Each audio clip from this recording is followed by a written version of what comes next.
to Artflakes on CBA TV. My name is Muti Olawi, the host of this wonderful show. The show where we discuss everything through the literary world, where we get to know everything going on around the world. And today, we're going to Philippines. So we're going to discuss about the life of Filipinos. Meet me on the other side of the studio, and we'll discuss about who is this lady who is going to join me on the show, and what about this country that I'm talking about. See you there.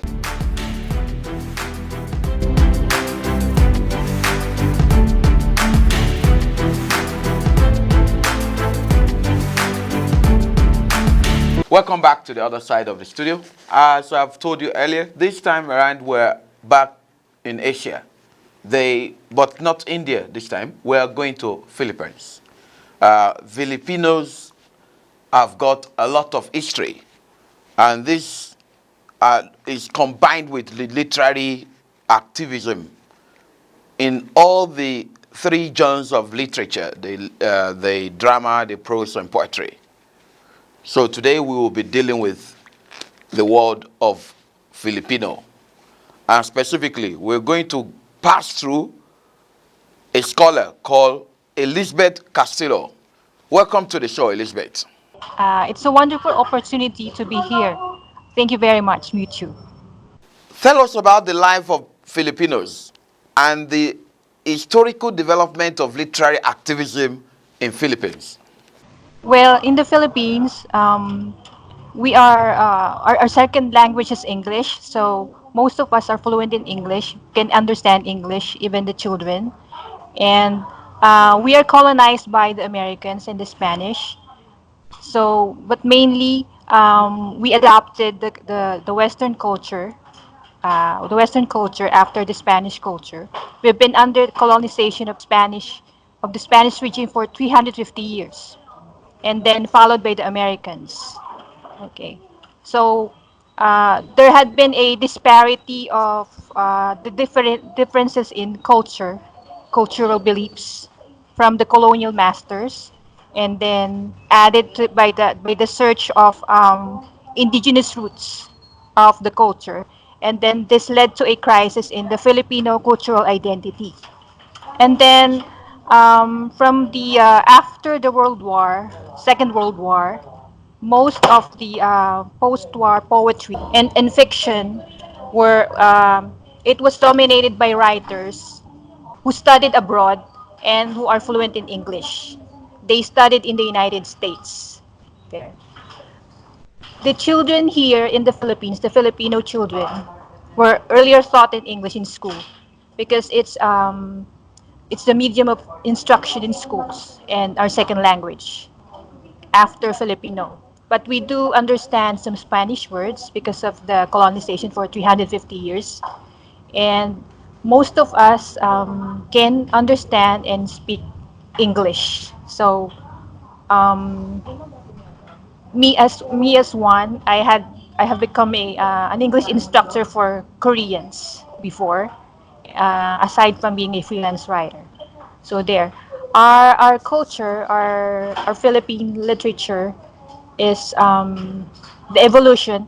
It's associated with prehistory through its colonial legacies and onto the present. The pre-Hispanic Philippine literature was actually composed of epics. They are based from generation to generation, originally through oral tradition. And we have seven. The Philippine literature is divided into seven periods: pre-colonial period, the Spanish colonization, nationalistic, propaganda and revolutionary period, American colonial period, the Japanese occupation, and then the contemporary modern period, which is up to the present. Would you mind explaining to us some of these stages that you identify? Explain to us what these stages are all about. Okay, because during the post-war, after the the Second World War, the poetry and fiction, they depicted political political beliefs of people because of the colonization of the Spanish regime for 350 years. And then most of the pre-colonial period Spanish nationalistic up to the Japanese occupation before before the contemporary modern period. Actually, the typical characteristics of the contemporary period, the modern Philippine literature, they included reality-based stories. So most most of the topics are from social issues, and the characters they have strong character. The stories they have strong characters and a believable story. So the settings usually keep to the current or modern era. They are so futuristic, and the science fiction novels are really included in this category. Okay. So there are many prolific writers in English uh, in Philippine literature. The contemporary modern period, nowadays, the spoken poetry, they are now being lifted back into society because they're now included and featured in TV programs. And it's like because the Philippine literature is mostly rooted from oral tradition. We have here what we call balagtasan in Filipino.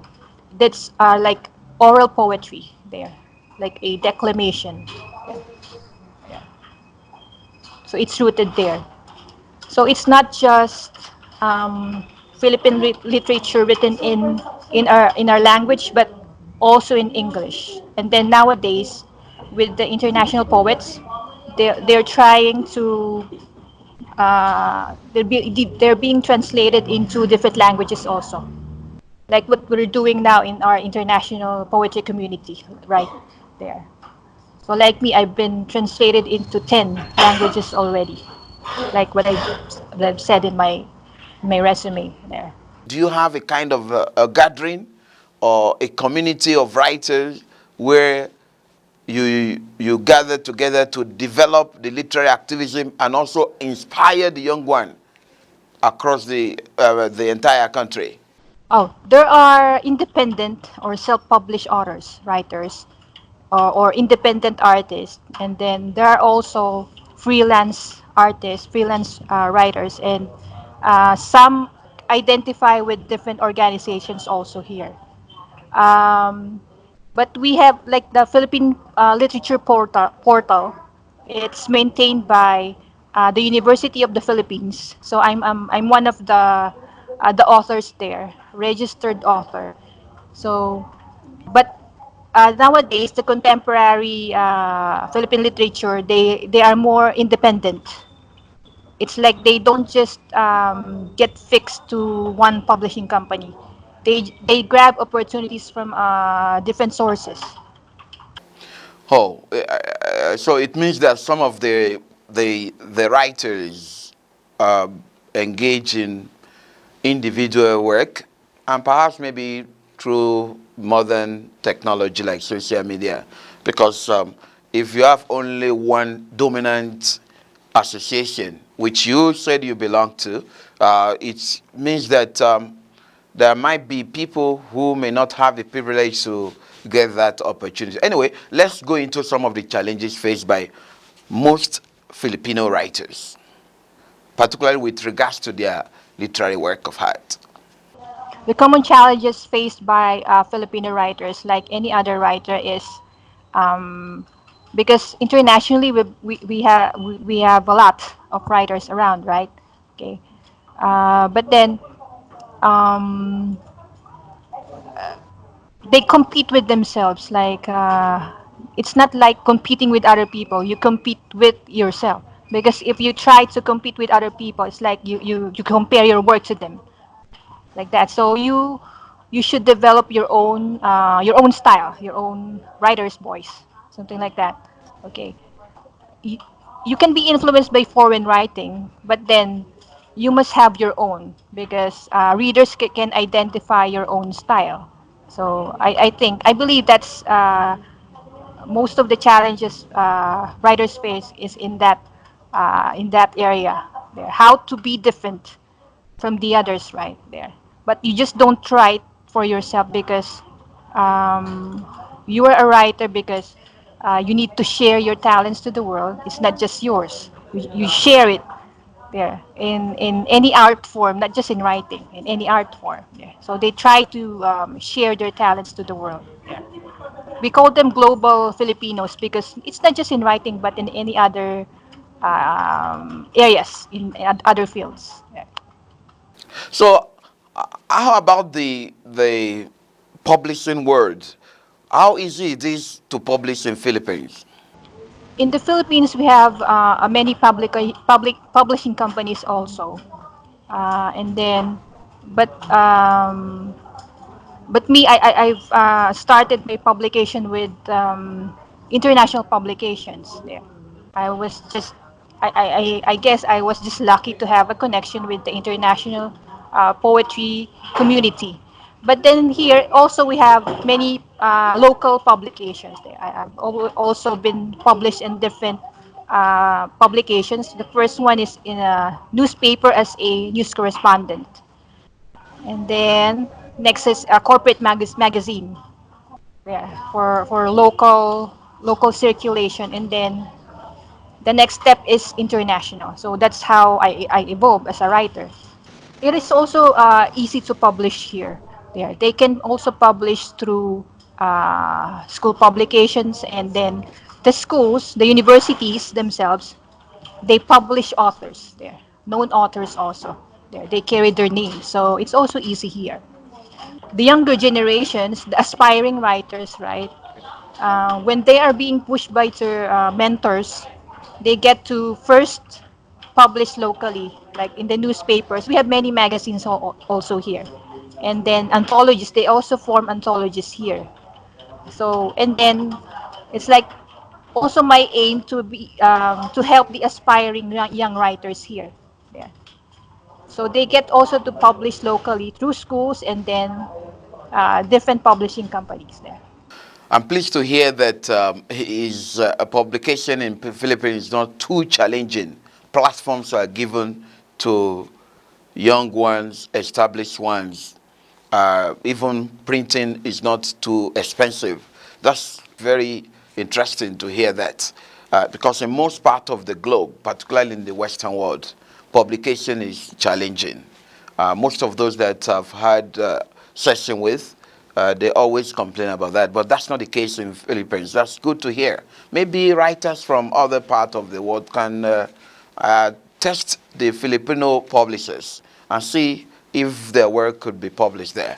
I love that. That gives us more opportunity to get to know where to publish across the globe. All right, thank you so much. I think we'll have to go for a break. When we'll come back, we'll discuss in detail about the life of this Elizabeth Castillo.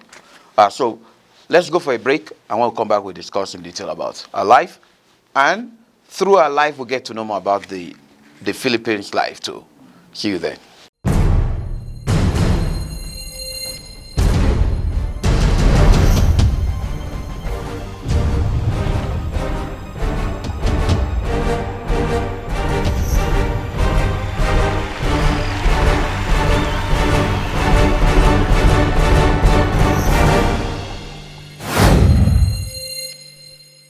Hello out there. Tune in to CBA TV, the voice of East Africa and beyond. There's so many people around the world who are watching along with you. Welcome back to the second part of this very important program on CBA TV, Artflakes, the show where we talk about everything, where we discuss everything through the literary activism or literary activities of writers in those various countries. And today, if you are joining us for the first time, then you should understand that we are dealing with the world of Filipinos. And we're online with me. I have Elizabeth Castillo. Now we'll be talking about word, what she has done so far, and we get to understand how far she has gone. Elizabeth, tell us about yourself, your life, particularly your background, your academic. How did you enter the literary world? So I actually started composing poetry when I was in grade school. That's where I started, but I haven't published them yet until after high school. And then my first publication was for a local circulation, so it's a magazine. Yeah. I work now as a freelance writer, professional freelance writer. Before I was a newspaper correspondent there. My first break in writing was with a newspaper, actually, community newspaper here in our city. So I actually featured different stories. I'm a feature writer there in the newspaper, and that was 2005 up to 2006. There, I had no formal education in writing, like journalism. I didn't do that. So, but it's like hands-on. I had my mentor, and then he taught us how to write news stories there. What's the style? How to introduce the story, even the feature articles, because he told me I write from the heart and I had the potential, so he gave the opportunity to me. So I've been there for like one a year, and then the next stint was with a corporate magazine. I was also a featured writer there. Um, I featured different stories related to the topic that was given to me. Like for example, um, like the one in about ecology there, being green, the green revolution there, use of recycling plastics to manufacture bags and for consumption, for to be sold to people there. After the I am not a plastic bag, that was a trend before. That was 2007, 2008. I started to be active in the literary field in 2009. I think that was 2009. I just tried to compose poetry, on Facebook. That's where it started my literary career. And then I was included in an anthology. Okay. You'll be surprised because the first anthology is a horror anthology there. So it's quite dark poetry. But then they gave me the chance to be included there. So that's my very first ever anthology, international anthology, published in the UK. And then after that, another global charity anthology for the benefit of the American Cancer Society in 2011. So the book was The Daydreamer's Journal. Copies were sent to the Library of Congress in the USA. And then one poetry there was even rejected by a publisher in the UK. But then I get to publish in the book in the USA. And then after that, the rest is history because there've been many anthologies I've been involved in there. The list goes on and on there until the present time. So I've been active since 2009 for my literary career there. And How, it's not along with the right. literary career comes, yeah. How Mhm. about your academic life? My academic Your, life. yeah. Yeah. Okay. Well, I'll try to balance my time. I'm currently enrolled in international humanitarian law course there. But I actually graduated with the degree in Bachelor of Science in Business Administration, major in Management and Computer Management. I was just interested to pursue, of course, international humanitarian law because I'm involved now as an ambassador of peace and goodwill to some organizations, and then I'm into women empowerment and young youth empowerment also there. I'm a youth leader in one organization based in Nigeria. So I need to be adept, or I get to know humanitarian law. Yeah. Humanitarian law, which is composed of discussing or studying about the Geneva conference there. That's why I'm into that now. Yeah. As we're just talking now, we're just thinking. You talk about studying management, and from management, you ended up becoming a creative writer and a peace advocate. That's very, very interesting. That shows that literature is natural, it's inborn, and it can take you beyond where you least expect. And we can see Castillo has really done a lot. From what she has just told us, you can see how she transits from one level to another. Now studying international law, particularly with regards to humanitarianism. That's very interesting. And I believe that it is through the creative activism that led to social activism. Most of the writers today, they end up becoming social activists, perhaps because it is theoretical to just be creative alone. It's very important that once you get to a stage in life, you need to transform that to practical, and that's when you become a social activist. So I love that. So among all your literary work of art, which one would you say is your favorite one? That you can never forget it. Anytime you think of that, you remember every bit of what pushed you to write such creative work of art, or I mean poetry in this context. Okay. Well, I have this lengthy poetry which is entitled The Phantom Shadow. The character there is like an outcast. Yeah. So the Phantom Shadow, it's like the character there. Well, most of my readers of my poetry get to identify themselves in that poetry because it's like they feel different, they feel an outcast in society, something like that. It's like it talks to them.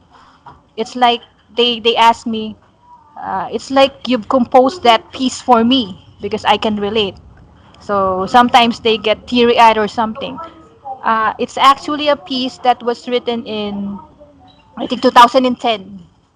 And then I started composing that. I posted that on Facebook, and then I tried to send in a magazine in London, but was rejected. And then I tried to include that in my submission to what I said a while ago to the book about for the benefit of the American Cancer Society, and they accepted my poem along with two other poems. So there. I can relate also to the character because sometimes I feel different, or people might misinterpret me because they can understand how an artist or a writer acts or thinks or something like that. So it's also related to me and then to other people. Okay, my constant readers actually tell me it speaks to them. It speaks to them, and then they can relate, and it's like they the words heal their hurts and pains there. All right, would you like to read some of the lines for us, for our viewers at home to enjoy with you the flow of the presentation? And perhaps after that, you can give us the analysis. Okay, I'll read some lines. Changing faces in every century, every decade that passes, but it's only you my heart beats for. Mystic love, through fragments in space, illuminated by a strange force, I keep seeing you in every place that I go to. Centuries passed, memories elapsed, still this heart aches, dying to be with you once more. Because here it's in my book. Wait a second. A love that transcends time and place, a soul meeting her twin flame in her recurrent abstract dreams. A love that defies loss, immortal love, one that is extraordinary, a love that takes her far into the heavens. Those are some lines, but it was actually read over a radio station in USA before. Tell us about some of the social activities that you've done and how you transit from creative activism to social activism. Tell us a little bit about it. When I was involved as a global peace poet for several international anthologies in the USA, UK, and other countries, um, I get to realize that I should not just write because of just being creative. I can be creative and I can write for being an instrument of change in the world. And then, when I became a global peace poet, I become involved with different international peace anthologies. So I met ambassadors of peace and goodwill of different organizations from Argentina and then USA. I'm a cultural ambassador of an organization in the USA and then in Argentina also. And they asked me to become an ambassador for their organization because they've been reading my peace poetry. That's where it started when I started writing peace poetry, international peace poetry. There, they've read my works and then they've asked me to become a peace ambassador, ambassador of peace and goodwill. And then I'm also interested in women empowerment. I'm fighting for women's rights, children's rights. So I guess from the literary world, it has introduced me to a greater mission, which is to be a humanitarian and an ambassador of peace and goodwill there. So I try to project like positivity and being peace loving in not just in words, then in how I act there. So because I get to influence the youth also. They've also asked me to be a youth leader in Nigeria there. But I'm also trying to construct my own organization here now in the Philippines. Yeah. I won't allow you to just go like that. You'll have to at least send your final message to our viewers at home, particularly the younger ones, those who are passionate to be poets, and those who also want to engage themselves in social activism. What do you have for them at home? Okay.